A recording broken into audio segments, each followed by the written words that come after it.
Salut, moi c'est Marlon, plus connu sous le nom de Energy 5 sur YouTube. Je suis agri-youtubeur mais d'un autre type on va dire, parce que j'ai plusieurs milliers d'hectares dans plusieurs régions partout sur le monde entier. Dans la réalité, je suis du Morbihan, mais je dois dire que oui, mon exploitation elle est dans le monde virtuel sur Farming Simulator.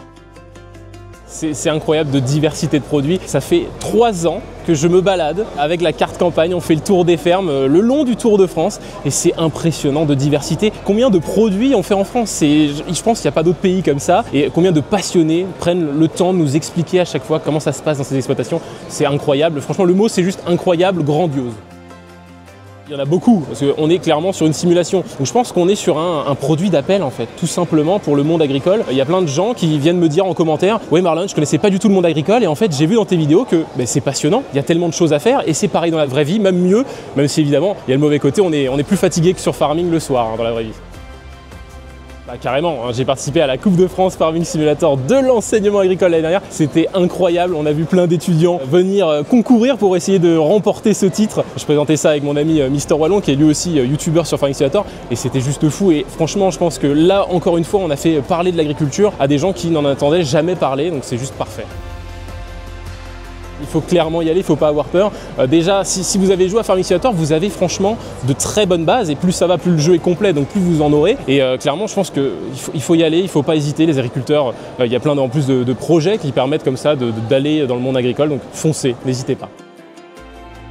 Il faut y aller parce que franchement, pareil, encore une fois, si vous connaissez l'agriculture, vous connaissez Farming Simulator. L'inverse, c'est peut-être un petit peu moins vrai parce que l'agriculture est plus complexe que Farming Simulator, mais il faut y aller clairement et ça vous permet de tester des choses. Franchement, si vous avez toujours rêvé d'avoir 4 tracteurs de 1000 chevaux et des millions d'euros pour faire des expérimentations, sur Farming, c'est quand même plus facile que dans la vraie vie.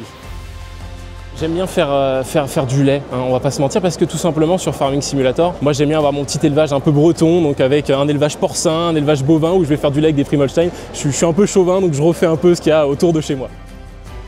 Parce qu'il ne faut pas laisser la communication à des politiques ou des communicants. Je pense que c'est hyper important que les gens qui connaissent le mieux ce métier s'en saisissent. Et en plus, on le voit là de plus en plus, que ce soit sur Twitter ou d'autres réseaux sociaux, ils le font extrêmement bien et je trouve mieux que certains communicants. Donc évidemment, il faut que les agriculteurs reprennent ce terrain-là de la communication et ils le font déjà très bien. Alors on ne sait pas encore exactement comment ça va se passer, en tout cas l'année dernière c'était au Pôle de l'Anneau, c'était incroyable, à voir comment ça va se passer cette année, mais une chose est sûre, ça va être encore une fois grandiose et on l'espère encore mieux que l'année dernière. Et de toute façon, toutes les informations sont sur le site de la cdffs.fr. Le plus facile c'est sur ma chaîne YouTube, c'est là où je fais le plus de contenu, mais sinon je suis aussi sur Instagram et sur TikTok.